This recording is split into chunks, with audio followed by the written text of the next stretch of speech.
In case you come across such a problem, the first thing you need to do is recall the laws of indices. Firstly, the sum law A index x multiplied by A index y equals to A index x plus y. The difference law A index x divided by A index y equals A index x minus y. Thirdly, A index x bracketed and indexed to y equals A index x y. This is the product law. Now, applying all these three laws to find the solution to this problem, and before we do that, the square root of A is the same as A index to a half. The cube root of A is the same as A raised to a third. Therefore, let n equal form is 2 index 5, y index 10, k index 15, and lastly 2 index 10, all bracketed and indexed to a fifth.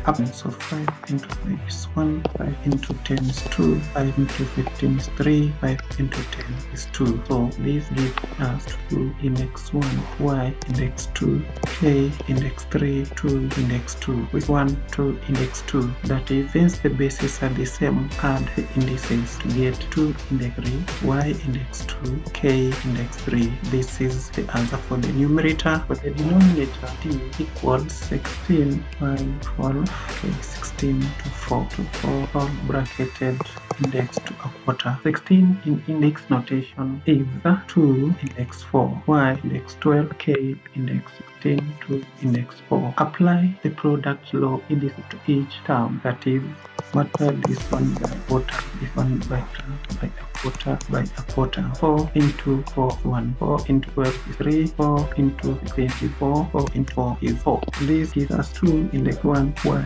index 3, k index 4, 2 index 1. 2 and 2 are the same base. Therefore, we apply the sum law indices to get 2 index 2, y index 3, k index 4 as the numerator divided by denominator. 2 index 3, y index 2, k index 3, all divided by 2 index 2, y index 3, k index 4. Apply the difference law of indices, that is 2 index 3 minus 2, y index 2 minus 3, k index 3 minus 4. This gives us 2 index 1, y negative index 1, k negative index 1.